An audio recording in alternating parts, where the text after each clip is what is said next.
Yes, I see. My leader, thank you so much. I also thank your team. Yes, and I see before you this morning, progressive-minded lawmakers, passionate about the growth and stability of Nigeria. I'm here today with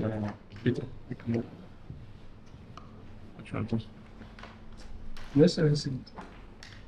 My name is Honorable Peter Nebula, member representing the good people of Anambra East and West. Excellency, I'm from Anambra State.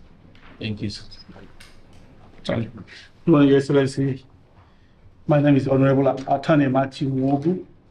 I represent the good people of Abomis Ngwapala Federal Constituency. I'm from Ogun State. Your Excellency, sir, my name is Abdul Malik Abdulrahim Danga. I represent Abeokuta Federal Constituency. I'm from Ogun State. Our Father, the Excellency, my name is Honorable Dr. Midala Usman Balami. I represent Askirokpa Hawul Federal Constituency. Your Excellency, I'm from Borno State. Your Excellency, Kama Ukem Kama is my name. I represent the awesome people of Hozara on the chat and the Federal Constituency and from Ebonyi State. Thank you, sir. We came this morning, first of all, to express our solidarity with you. Like we do most of the times, we always stop by to greet and learn from your fountain of strong knowledge on development and good governance.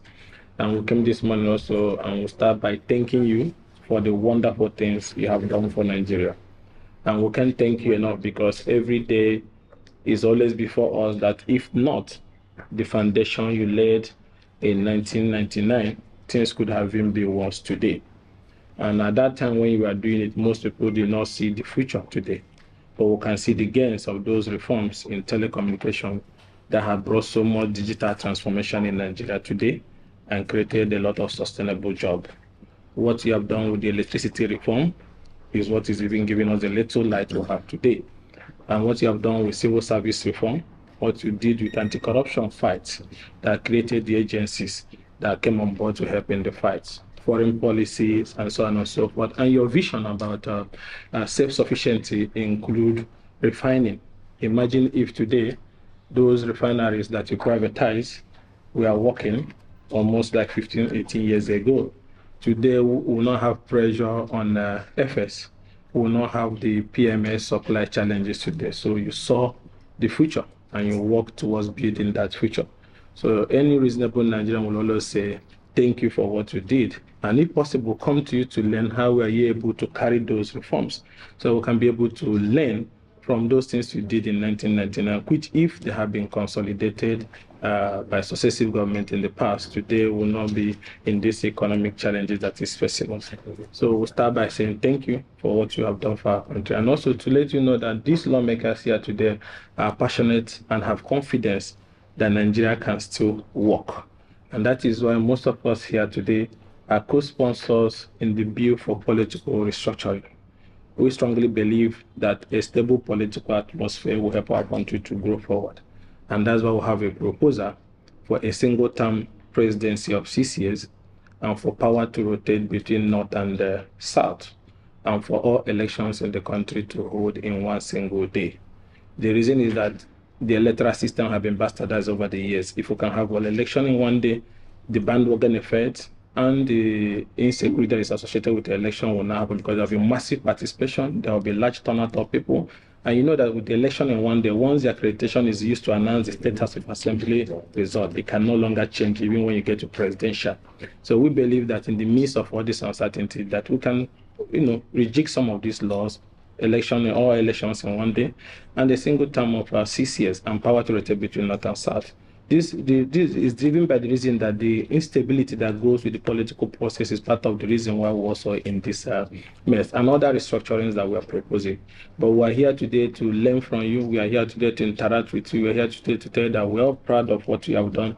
And as young Nigerians who are desirous of a stronger, united, and sustainable Nigeria, and at this time of economic uncertainty and crisis, maybe there will be one or two things that we all can share. even in the proposed amendment we want to do, and other ways to go about it that can help us to achieve the Nigerian of our dream. So it's more of interaction, is more of commendation, and more of informing you also that in the House of Representatives, we are committed, especially some of us that are here today, that Nigeria can still work and that we can learn from those who have tried it and have made impact. And that is why we're here to appreciate you. Thank you, sir. In line with what my colleague had said, this rotation of power between North and South, we are thinking if it can be inculcated in the Constitution Amendment too, so that power could be rotated within the 3 senatorial districts of each state. Take my state, for example, Kogi State, sir. If not by divine intervention, I am from Kogi Central, the Igbira people. It's only one axis that would have been having it. As I'm talking to you now, the western axis, the Yoruba-speaking part, has not had it. And we don't know whether it will get to their turn. The same thing is happening in Benue State. You know more than I do, sir. We're just pleading to you, the founding fathers, that if this can be looked into, it will down the agitations by several ethnic groups and the problem we are having. Let it be made compulsory that power should rotate within the 3 senatorial districts of each state. Some states are already doing it, but in some places, it's the larger ethnic groups that always want to do it, and it doesn't mean well for this country, sir. Thank you very much, Your Excellency. Thank God also for what He has enabled us to do, and thank those who work with me, because whatever I might have had in mind, what objective I might have set, if not those people who work closely with me and who supported and who made it happen, joining hands together, we will not have achieved what we have achieved. What I would say is that, well, when we were there, we did our best. But like you rightly said, how I wish that the foundation we made, they continue to build on it, even if not as fast. But what seemed to have happened is that some of the blocks we had put in place have been removed. Sadly, I would say.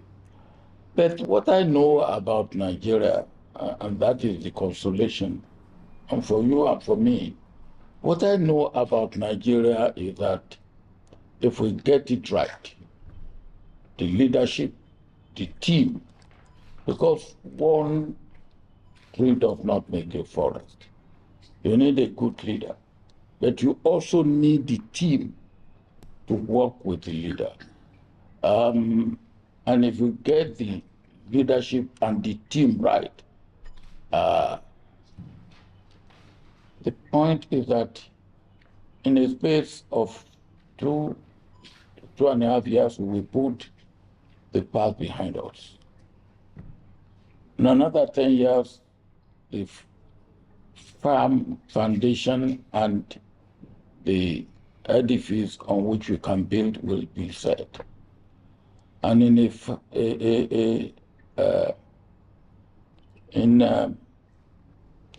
one generation of about 25 years, we are there, we are gone. But what we have been doing in the past is we take 2 steps forward, 1 step aside, and probably 2 or 3 steps back. And that won't get us anywhere. So, you see, for me, it's not so much the system, except that we have to rethink what we call democracy, the Western liberal democracy, where they talk of loyal opposition. In African system, what we do is we sit down and we get consensus. We get commonality. And after we have done that, there's no opposition, there's no opposition. Everybody comes to, and we move together. Because in that case, we are not, the word for opposition in almost all African languages that I have looked into is enemy. Then what do you do with enemy? Loyal enemy? Nothing like that. Now, and that is what we do. Once you take it, yes, it is yours. The winner takes all. The opposition goes into the wilderness. That is not right. Because you have to have and join hands together. You don't go into my village and say, look, this is the government, this is the opposition. We run the village together. You can sit down and argue and talk about things and debate and discuss. And when then we move together as a village, as a community. Maybe that's part of what we have to look at. You know, the issue for me, if we get it right, whether you have one term of 6 years, 2 terms of 4 years, or 2 terms of 5 years, where we need to work is our mentality. We have to decarbonize our brain. Brothers, look, if you give him one term of 6 years, he can do the same harm that he will do in 2 terms of 4 years. He will. The only thing is that, well, he will do what he will do over the period of 6 years, whereas over the period of 4 years, if he's not doing well, and the system is working, you have an INEC you can trust, you have a system that you can trust, then you will do 4 years and he's not doing well, you vote him out. The point is that, can you vote him out? Our experience has shown that once it's in, you may not be able to vote him out. So we are now looking at, okay, maybe he comes in and do 6 years, you won't have to vote him out or vote him in. But then the harm that can be done in 6 years, I will say I am open to whatever you come up with. But that, to me, is not our main problem. Our main problem is ourselves. And until we take care of ourselves, it doesn't matter. We may have 1 term of 4 years, 1 term of 6 years, 1 term of 7 years. If it's the same people and the same mentality and the same way we do things, it won't change. So our beginning is ourselves, to my mind. Yes, system, yes, democracy. We have to rethink democracy. We have to rethink the form of government. What is the character of the people that are in government? With all due respect, most of them should be behind the bar. And that is the truth. Most of them should be behind the bar. Some should even be in the gallows. Now, if these are the people that are ruling us, then what do you expect? It doesn't matter whether you make, whatever you make it, it will not. So the point is that the character of the people that are coming to government, their attributes, the sort of people, who are they? In my own part of the world, even when you want to give a daughter to marry, you say, hey, look at the background. What is the pedigree?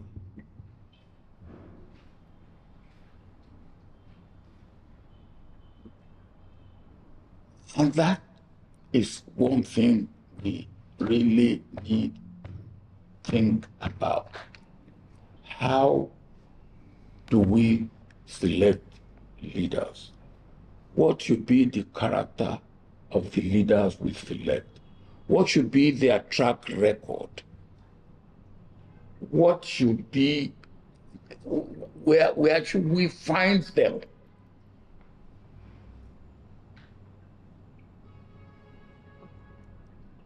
Are they role models? And I think that's what we should, what is the first thing we have to think about. Because it doesn't matter whether you make it 1 term of 6 years, 2 terms of 5 years, 2 terms of 4 years, 2 terms of 3 years. The same people, the same way of doing things, we aren't going to get out of it. So maybe if we look at what should be the criteria for picking and way of doing it, we have, for instance, something in our constitution called federal character. Has federal character pointed out or taken up any government in this country that, look, what you have put together is not federal character enough? Have they done? And then have we got federal character in all the cases that we have had? And yet we have a federal character commission which is constitutional. So, what are we talking about?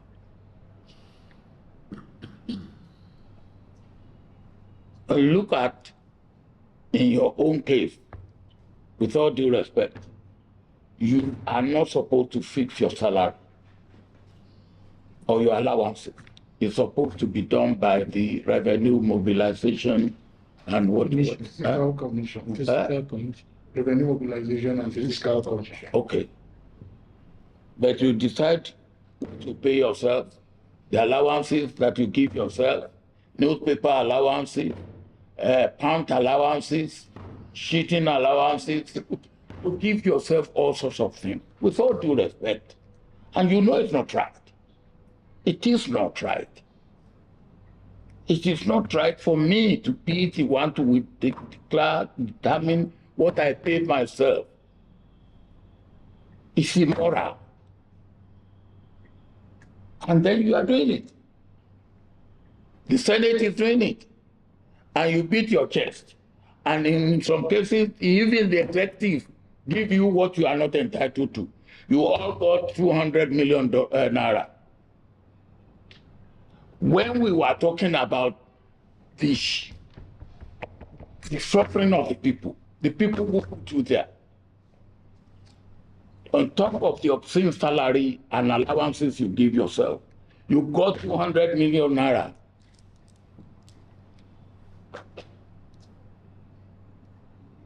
It's not right. It's not fair. It's not good for this country. So this is the thing we have to do. How do we ask people to suffer? And those people who are suffering, please bear with us when you are not showing any sacrifice. And I'm not showing any sacrifice. You are what you are. I am what I am because I'm a Nigerian. Those people out there are Nigerians. They are entitled. So let us look at things that way. For me, that is what we have to do. And as I've said, and I will keep saying it, we are all sitting on a keg of gunpowder, all of us. If we continue to do what we are doing, which is disregarding the interest of the common man, disregarding the interest of the common man. Yes, we want to bring somebody from another. The point we made, we here in Ogun State, between the central and the east, is where they have been getting government. We've ignored the west. And the truth is that by population, unless the central and the east yield ground to the west, they will never make it. But for me, what is important is good governance. I will agree that yes, let it go round.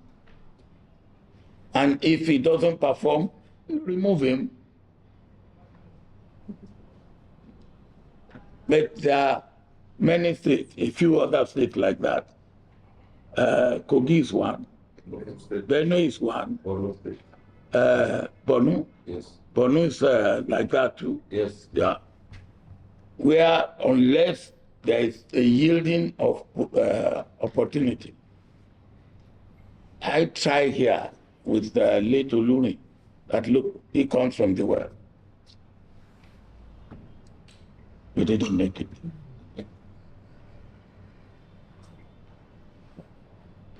I don't know whether putting it in our constitution that look, there will be north-south rotation. What I had hoped was that we will put it by convention rather than by, so that if we see a situation where it is palpably right, but once we did that, and some people thought that not the way to go.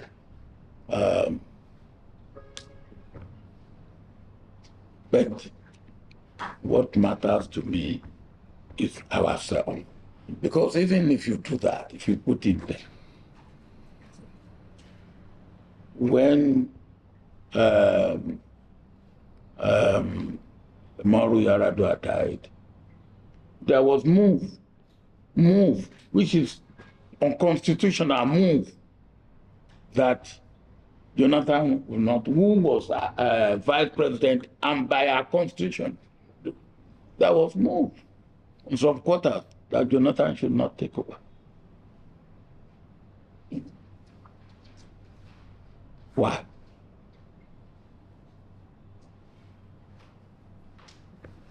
So I will be with you first, that we will rethink, re-examine Western liberal democracy.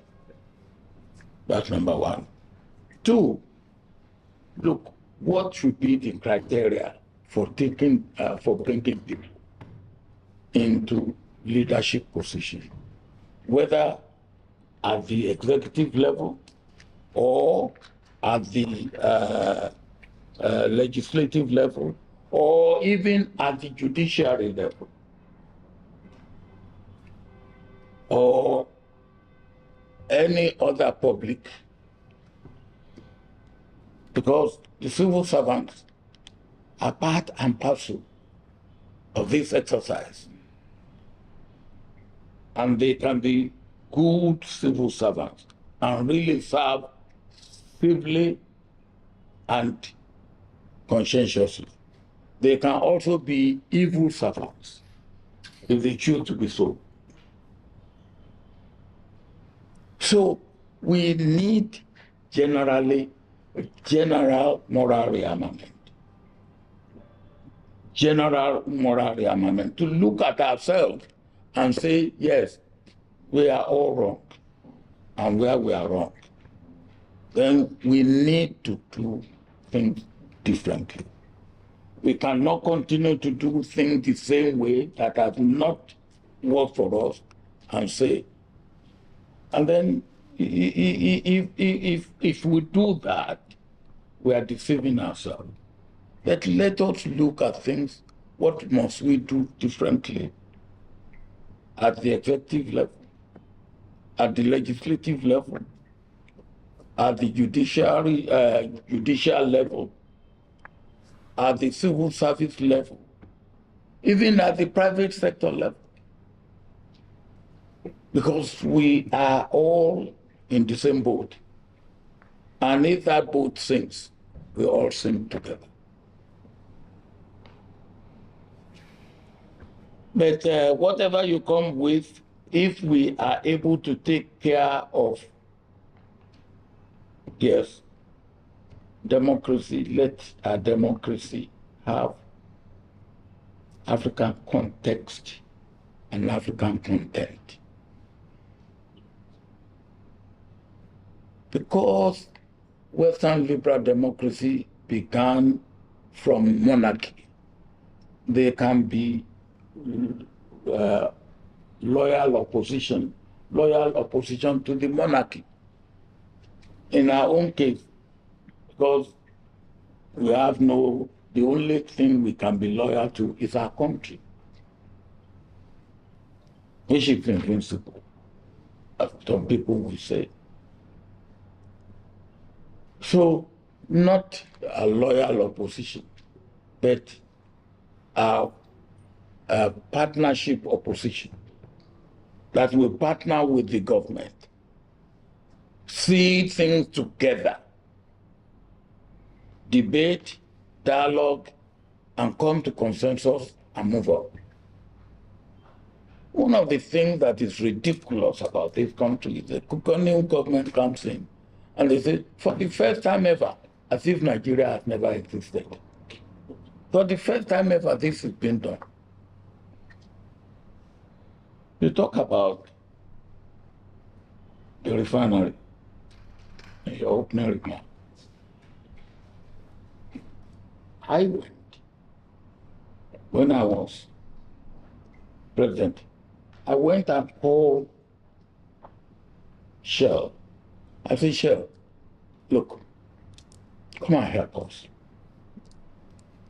Run the refinery. Take part. You can take 10%, you can take 20%, but come on. They say no. I say, okay, all right. If you don't want to take equity, come and run it for me. They say no.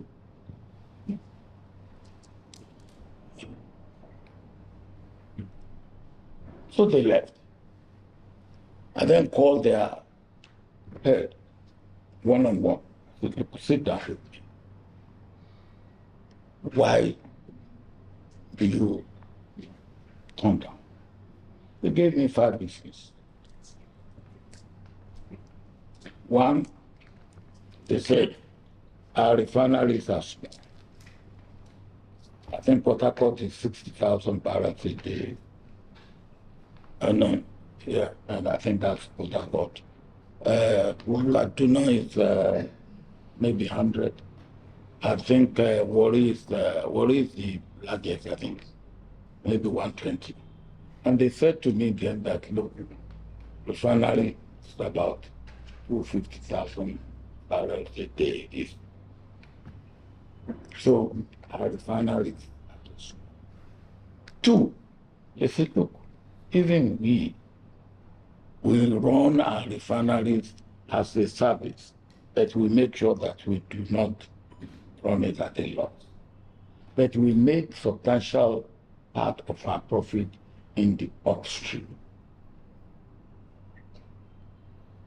So, the refinery, if you run it well, you will break even and make a small profit. But if you don't run it well, you will run it at a loss. 3, they say our refinery, the way we have managed it, the way we have serviced it, is not the way that refinery should be serviced. So they don't want to get involved in that. 4, they said to me, the corruption around the refinery, they did not want to get involved. When they told me all that, I was completely numb. And then some Nigerians got together. They paid 750 million. And I said, God has sent this one. My successor said, he turned it back. I ran to him. And I said, look, you know this is not right. He said, well, NNPC said they can do it. I said, NNPC cannot do it. NNPC, I think you are investigating $1.5 billion that NNPC has spent on refineries since then, and the refineries will not work. But I told my successor that the refineries, from what I have heard and know, will not work. And when you want to sell it, you will not get anybody to buy it for $200 million as scrap. And that is the situation we are in now. So why do we do this type of thing to ourselves? NNPC knew that they cannot, but they knew that they can eat and carry on with the corruption that was going on in NNPC. And when people were there they put pressure. In a civilized society, those people should be jailed. Why do we do this to ourselves? And that is NNPC. Take anything. National Shipping Line, the story of it. Nigeria Airways, the story of it. Why do we do this to ourselves?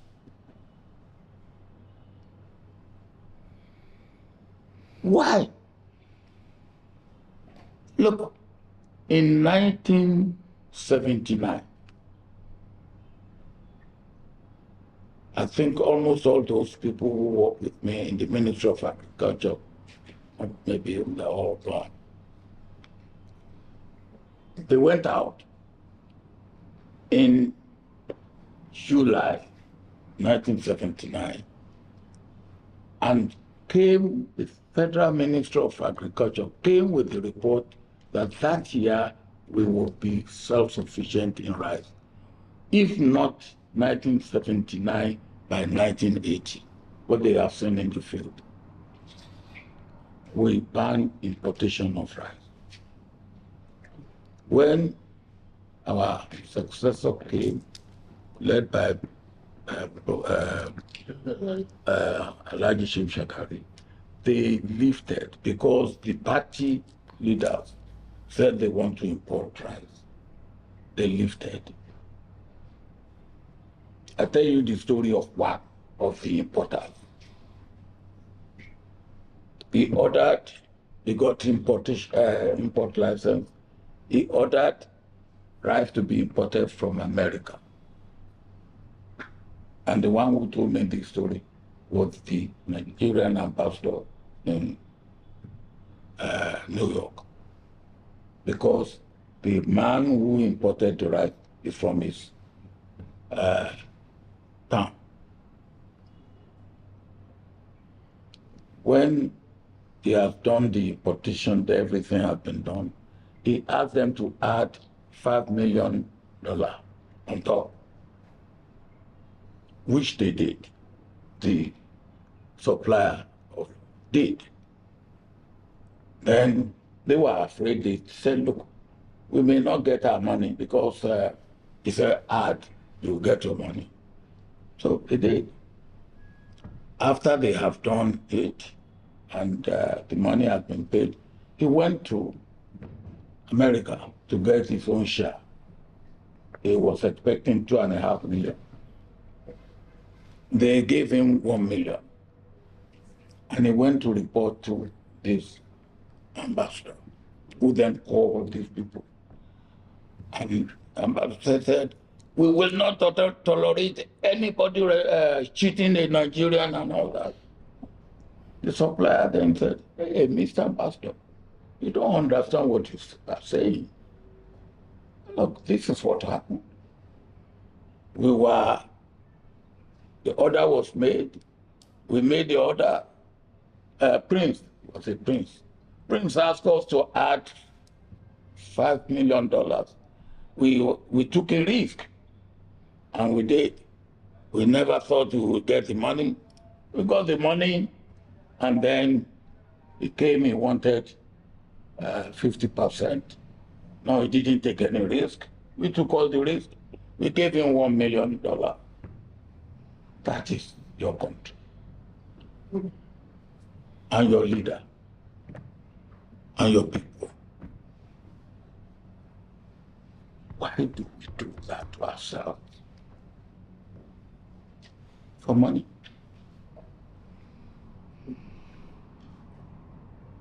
And you can multiply this. You can go on. So we have to decarbonize our brain. We have to wash ourselves clean of the dirt. And then we have to look at the system, as you rightly said. And I believe the beginning should be what type of democracy we have. I believe our democracy, yes, it must be democracy. Look for a name for it. I've called it Afro-democracy. Let it have sufficient content, sufficient context of our own way of life. If you went to my village 50 years ago, and you said government wants to do something in my village, and you want a man who will take the money, will be treasurer, and you point at a man that is light-fingered, my people in the village will not say, don't take the man because he's light-fingered. They will say, oh, you want to take John? No, John's farm is far. When we need him, he will be at, we call it Okwegan. That's far. But take David. David's farm is nearby. That's what they will tell you. They will say to you. But today, it won't happen that way, because John will buy everybody. It won't happen. And if that today, John will buy everybody. And that is what we have. So let us look at these. What can we do? I have watched growing up at a native court, say, Kanga. They've taken you before the court that you have stolen. And then the judge said, Ikenga, which Ikenga are you? The Ikenga of this compound. Who is your father there? My father was the cocoa producer. They said, oh, that's your father, and that's your compound. In that family, they don't steal. Discharged and acquitted. Now, what that does for you, one, it makes you feel that, oh, even if you have been stealing, you have to stop stealing. Because your name, your family, your pedigree. Where is that today? Even when the man is stolen, they will say, now he alone go steal, leave out.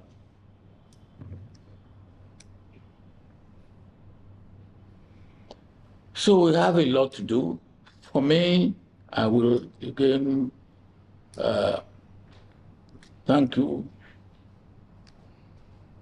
for coming. I believe what you are doing is very important. We should never stop looking at our system, but let us look at ourselves.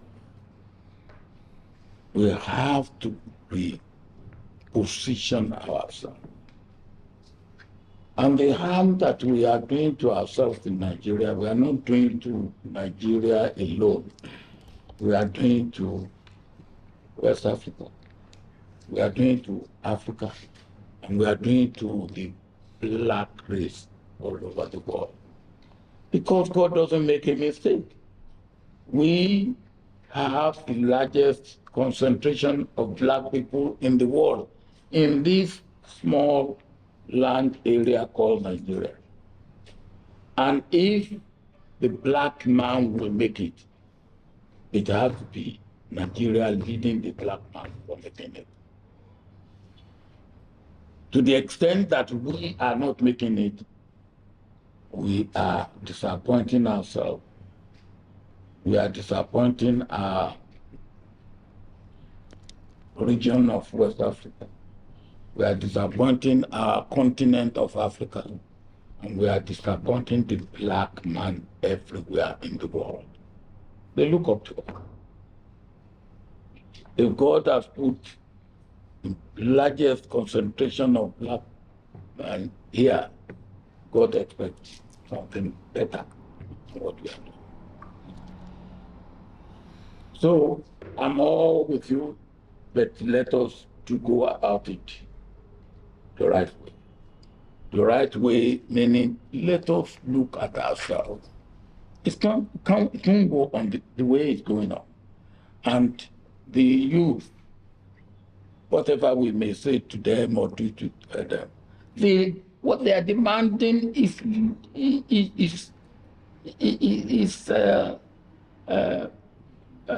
what is the word that is legitimate.